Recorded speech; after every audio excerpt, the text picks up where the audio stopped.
Hello, and good evening. I am Miss Council, and welcome back for another episode in the Miss Council Knows file. Thank you so much for joining me once again tonight. We're going to be jumping into our topic shortly. Thank you so much for joining me. You know that I love to interact with my audience, and so I love to see those likes. I love to see those hearts. Hey, Christy, thanks for joining. Always like to see my fam on with me. Sometimes I can recognize your profile pictures. Sometimes I may not be able to, but thank you all so much for joining me once again. Hey, Rosa. Hey, girl. Hey. Good evening to everyone out there. If I don't call your name, it's because I don't recognize your photo, so you have to say hey in the chat. Y'all know that I love to interact with my audience. That's what I was saying. I love to interact with my audience, and so please chat away. Let me know what your thoughts are as we roll through this topic. Yet another, I call it a touchy topic, a hot topic, right? How to win the argument. Y'all know I'm always starting stuff. I'm always starting stuff with my topics. Thank you all so much for joining once again right here on Facebook Live. Listen, last week we talked about you get what you tolerate. And we were talking about setting boundaries. And we talked about how we tolerate things within a relationship and how we need to set some boundaries and know what you want, know what your boundaries are, know what your non-negotiables are. So if you want to know more about that, I always have some little tips for you. And sometimes those tips lead to other things. And so if you want to know more about that, look at my last show, Setting Boundaries. You get what you tolerate. So let's jump right in here. Y'all know I'm Miss Council, and Miss Council knows a little bit about everything. I am a relationship coach and a life coach, and I help divorced women get their lives back after divorce, and I help remarried women on their second marriages, help them be more successful. So thank you once again for joining me here tonight, where we're going to be talking about how to win the argument. Well, today's topic was inspired by a past show, and I was talking to a viewer about it, and they said, it was something that you said that interested me, and I had a question about it. And so their question was, how do you walk away when someone has said something slick?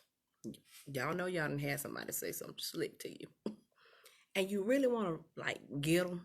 You really want to fix them right there where they stand.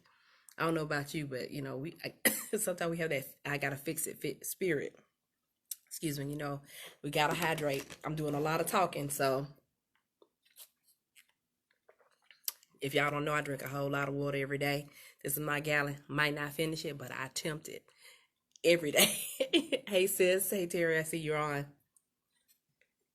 But I don't want to get choked up because then my tears start flowing. Y'all think my eyes are sweating. but they're really not. But so I was talking about how do you walk away when someone has said something to you, something slick, and you really want to stick it to them. I see you're on, Toya. Good to see you. And my response with it was to them, it ain't really easy. I'm not going to pretend like, I was any good at it in the past. But it's not an easy thing. It's really not easy just walking away when somebody says something slick. Has that happened to anybody? I know it's happened to somebody. Y'all hit that thumbs up. Have you had anybody say something slick to you? Let me see. The day just started. The week just started, right? Anybody said anything slick to you in the past 24 hours and you really want to get them?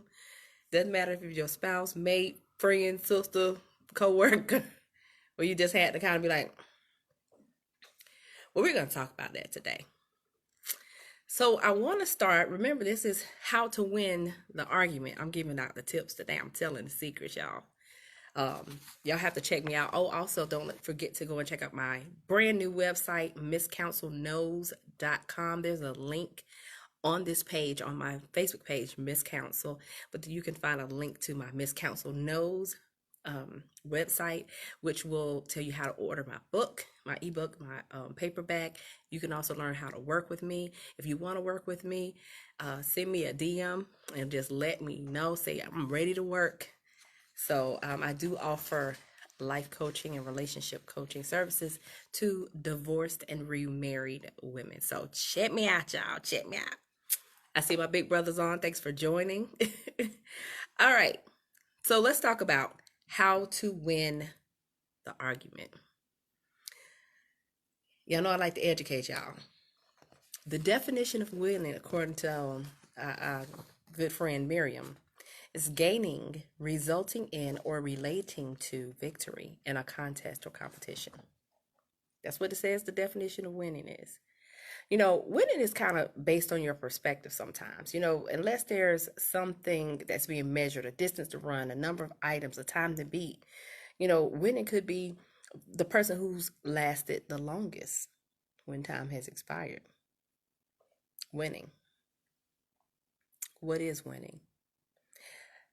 So let's talk about what an argument is. Because remember, this topic is how to win the argument, right? So I got to break it all the way down for y'all. An argument is an exchange of diverging or opposite views, typically a heated or angry one. And when I was writing out that definition from Miriam, I said, you know what, I've used this one before. A heated or angry one. It's an exchange of diverging or opposite views, typically a heated or angry one.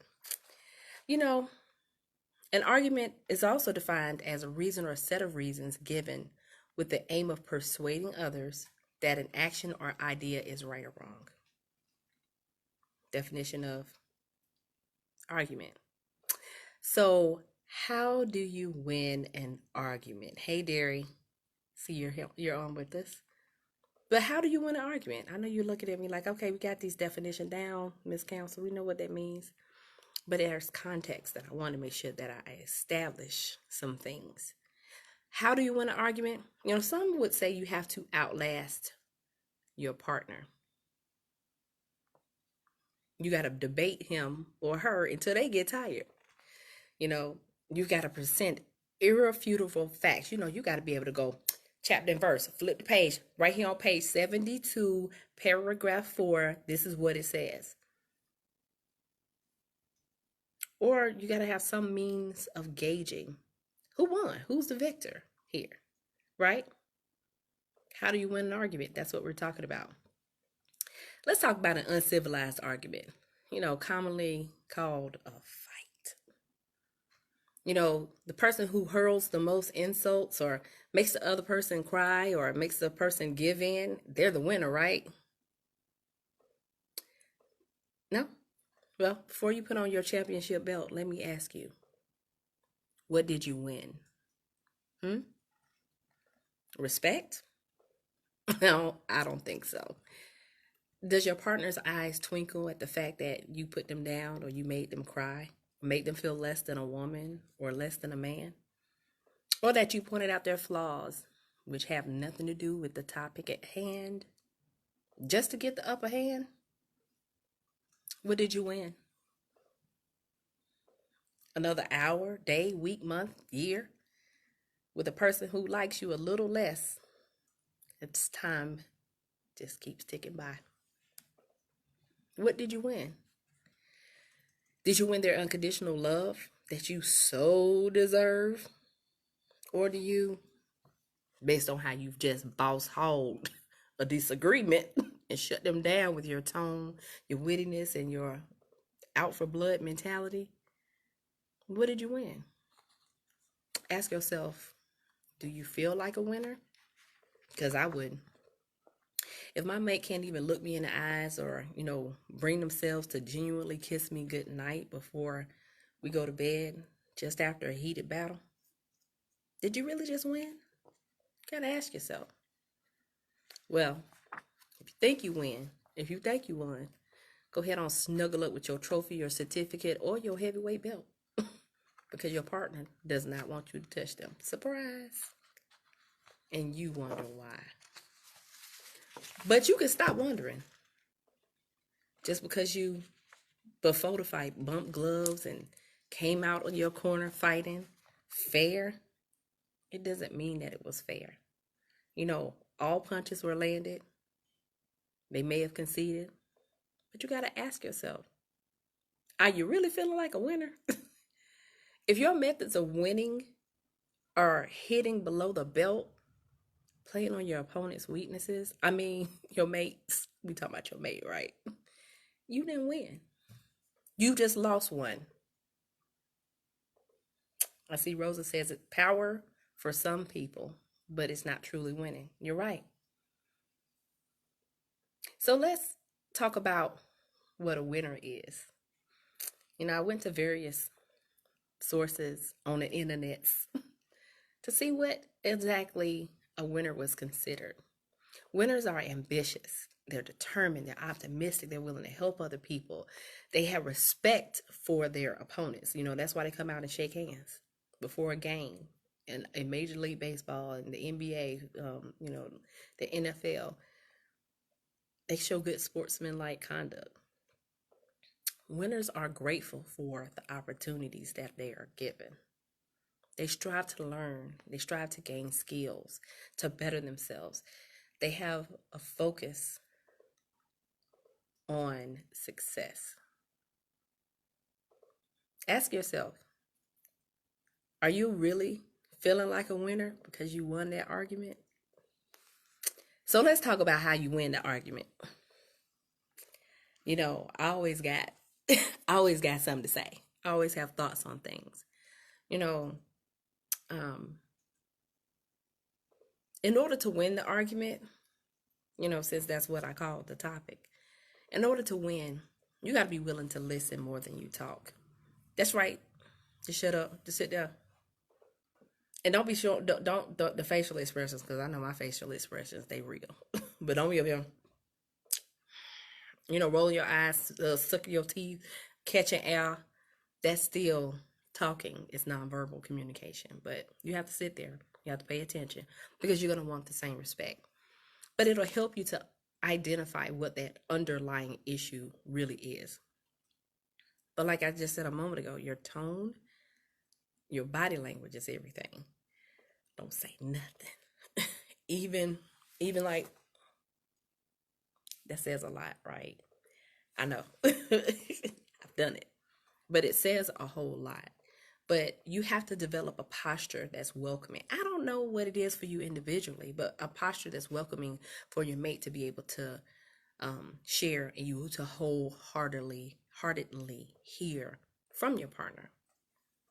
Develop that posture. You can have a negative tone in your body language because, again, you're speaking non-verbally, right?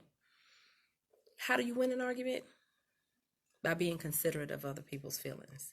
Ooh, that's one of those issues where people always say, that somebody's inconsiderate, in relationships and whatever relationship, with the children, they're inconsiderate. Coworkers, the person in the parking lot at the mall who they see you with your blinker on and you waited for that person to pull out, they being inconsiderate because they're looking for their opportunity to slide in there.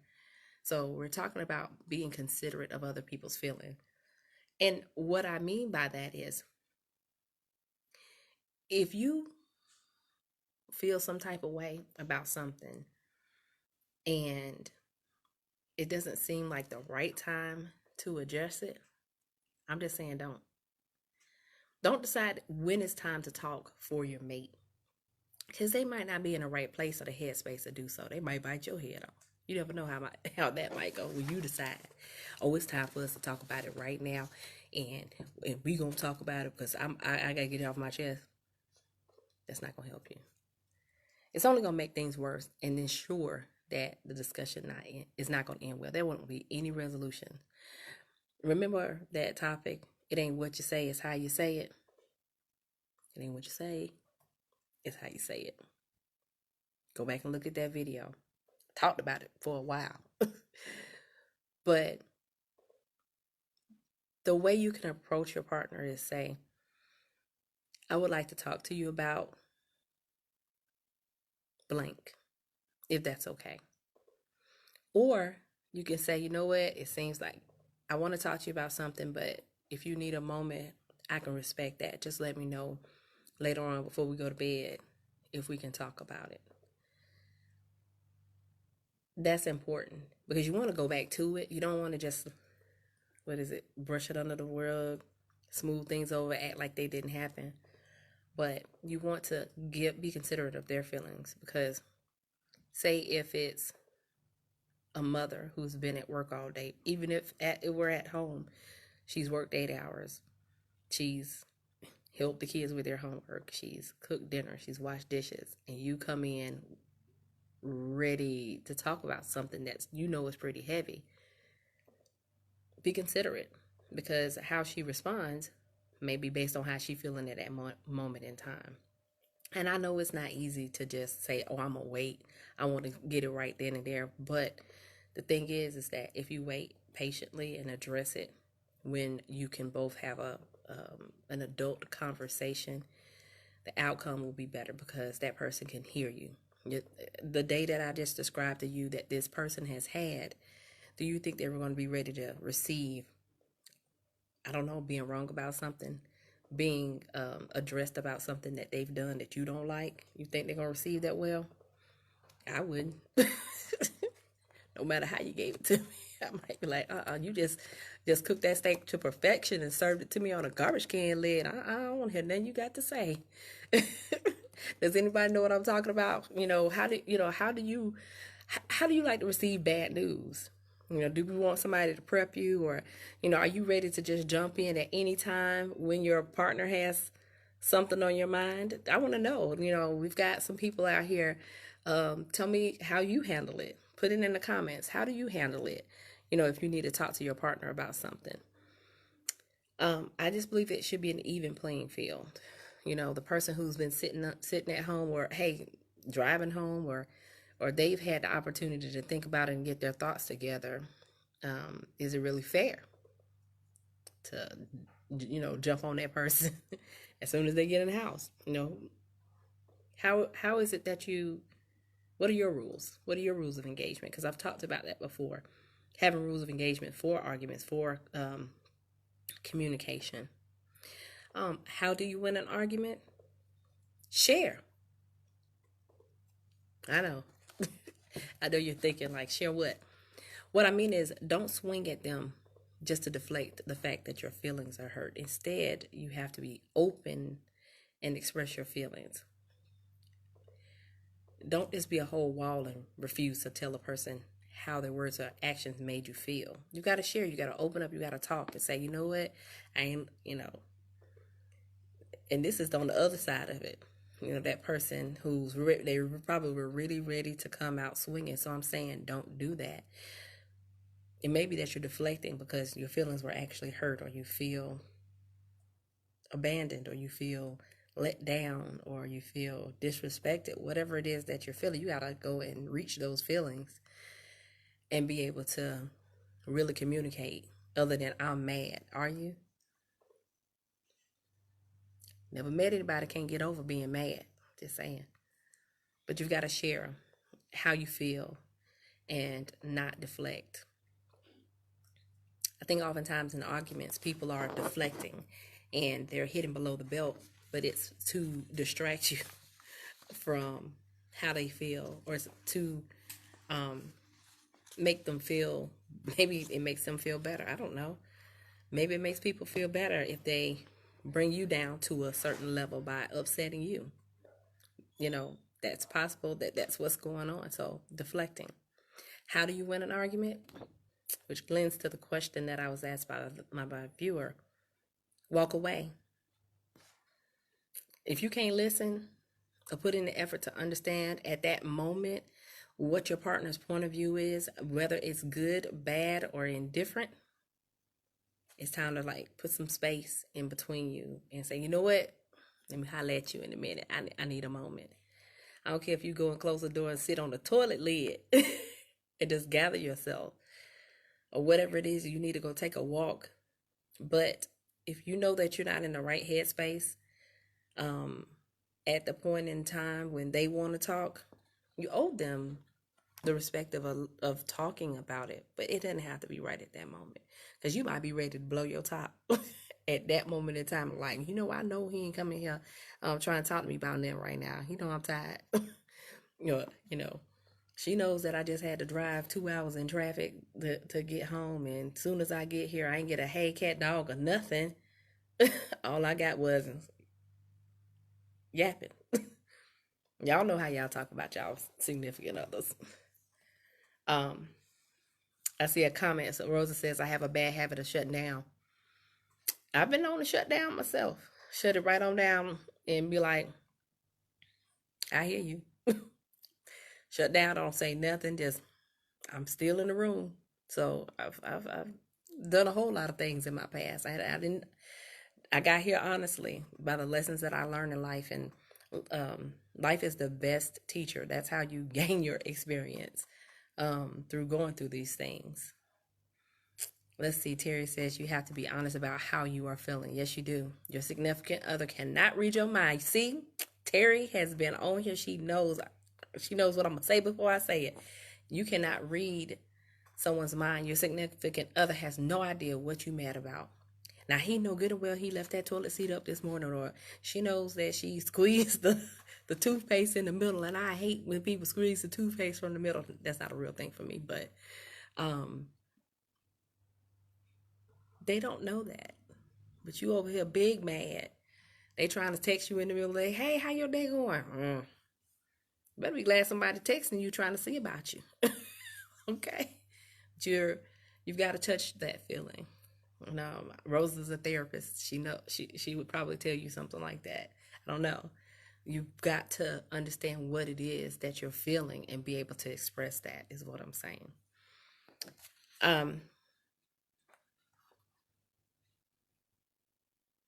It does sound easy.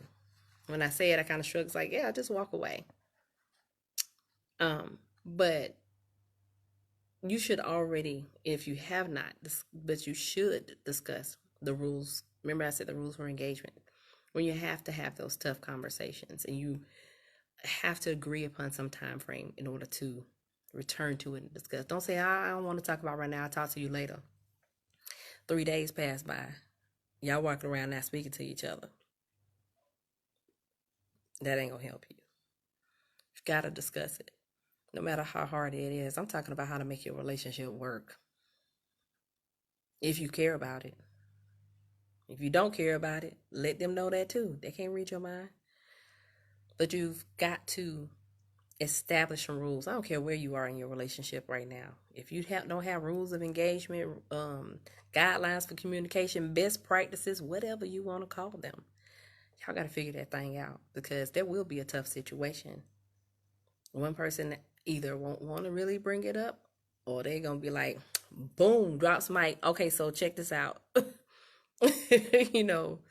And you may be completely shocked by it. It's best to address things or have conversations about these rules of engagement before there's a problem. Even when someone said something to offend you, or like I said, they said something slick, you're not going to benefit from rolling up your sleeves and jumping in the ring with them. You're just not. That person's trying to lure you into their den, get you to stoop to their level by saying certain things, because they know you. They know what they can say to really get up under your skin, right? We know our person. We know our mate, right? So you know what you can say to get under their skin. But if you decide to jump in the ring, then you're responding with that same vigor that you've been given, and you're not helping towards a resolution. Rosa says, come with some solutions sometimes. That's right. I believe if you know that there's a problem, you already know what the solution is. You already know what the solution is, or you have an idea. It's like, oh, okay, well, it looks like there's a short in this cord, because every time I turn on the light, it keeps going out, it keeps blinking out. I'm not even moving. So you need to replace the cord. Don't just say, hey, it's broken. You know how to fix it. You know how to troubleshoot. Maybe it's troubleshooting. Maybe you don't have a solution, but maybe it's troubleshooting. If this, maybe we need to do that. What do you think about this? How can we address it? This is you having a conversation. Again, trying to come up with some rules of engagement before you have to engage. I'm talking about engage, not getting engaged, not engagement like get engaged and get married. I'm talking about rules of engagement for when there's an argument, when there's not something comfortable. You may say, you know what, I may have to text it to you because I can't say it out of my mouth. Or you may have to say, hey, I done had a whole conversation with somebody. Like, I'm going to write down how I feel, pass it over to them, and they gonna write it back down. And that was a solution that I had come up with in a past relationship. Well, we had come up with in a past relationship in order to be able to share so that we wouldn't argue. So y'all have to excuse me. My dog over here making noises. She sound like she having an asthma attack. You all right? Sorry about that, but that's the dog. My husband's like, how did she get over here? Yeah, I don't know. She finds a way to find me. That's love right there, y'all. But she's fine, by the way. But finding the solution, you have to be able to come up with solutions, but you also have to be able to have discussions and be able to come up with those rules. I was talking about engagement, rules of engagement. You've got to come up with those rules outside of the time when you're upset about it. So now is the time. So I was giving you an example of, like I said, writing it down and going back and forth, writing it down, because in order to not argue and not to throw darts, that was one way. But it depends on who the person is. It depends on how you receive and how they receive. So it's something that you can say, you know what, what's the best way if I got something that I need to talk to you about and it's not going to be comfortable for me and it might not be something you like, what's the best way for me to tell you? That person might say, hey, just go ahead on and tell me. You know, so you got to know your person. You got to work it out and figure out what those rules of engagement are. Document them, or at least have some type of agreement so that in the event that you go into an argument, say, hey, remember we talked about, remember we agreed that we wouldn't yell or that we wouldn't talk over each other. So you go ahead and you go first and I will listen. And, when you're finished, you put your hand out and say, okay, your turn, or whatever it is that y'all need to come up with. Some means of communication. You got to have that. How do you win an argument? You got to give yourself some grace. I want you to know that ain't nobody wrong all the time. And it's not your fault the reason why somebody else is upset. They're upset. They might be upset as a result of something you've said or you've done. But you've got to understand that and not feel guilty. Because those feelings of guilt may cause you to suppress your feelings or cause you to react in a not so favorable way. I know it's a tough one. I told y'all before, I don't like shaking the apple cart, but if you in your feelings about something, you have to address it. If not, it's going to eat away at you and fester, and you could lose sleep, you could be stressed, you can have anxiety, you could take it out on your partner. They don't even know what's going on. Remember, they're not mind readers. They don't even know why you're mad. Let them know. Maybe they can help rectify the situation. So today we've been talking about how to win the argument. And I know I just broke it all the way down about winning, what an argument is, and the fact that, do you really win anything? It made me think about this acronym for TEAM. Y'all heard that one before? The acronym for TEAM, TEAM. Well, the acronym, I'm going to break it down, but y'all tell me in the in the comments, what's the acronym for TEAM? But I'm going to break it down for you because I had to really look at what it means when it comes down to a relationship. The T stands for together. Together means combined. It's considered as a whole. I mean, it's a team. It's team y'all. Hashtag team us, you know. The E stands for each. All individuals involved, they must do their part. The A in team stands for achieves. Achievement means to successfully bring about or reach a desired objective, level, or result by effort, skill, or courage. And the M stands for more, means in addition or greater. That means an increase. I mean, it means you're getting further. So team stands for together, each achieves more. So I decided, once I looked up all these definitions, I wanted to rewrite that. Combined individuals can successfully be greater. I mean, that sounds great to me. That sounds like we going places. Everybody talking about hashtag power couples and stuff like that. You should be working together. In a relationship, you're not in competition with your mate. It's just the opposite. You're on the same team and you should be working together towards the same goal. If you'll just remember that the next time you get mad, big mad about something, perhaps you can approach it in a different way. Like Rosa said, come with the solution sometimes. Together, you both win by communicating. There I am with that word again. Communicate, ding, ding, ding. I feel like I need a bell to ring every time I say communicate. It's not going away. But you can both win by communicating and working together to grow in your relationship. So, how do you win an argument? You don't. That's my answer. You don't. Well, I thank you so much for tuning in once again right here on Facebook Live. I am Miss Council, and Miss Council knows a little bit about everything. I ain't telling you what I heard, but I'm telling you what I know. Y'all have a good night. Thanks for watching. Check out MissCouncilKnows.com if you would like to join my divorced and remarried women's support group. It is called Divorced Like Us. It's on Facebook. So check me out. See you on Thursday night, 8 p.m. Eastern. Have a great evening.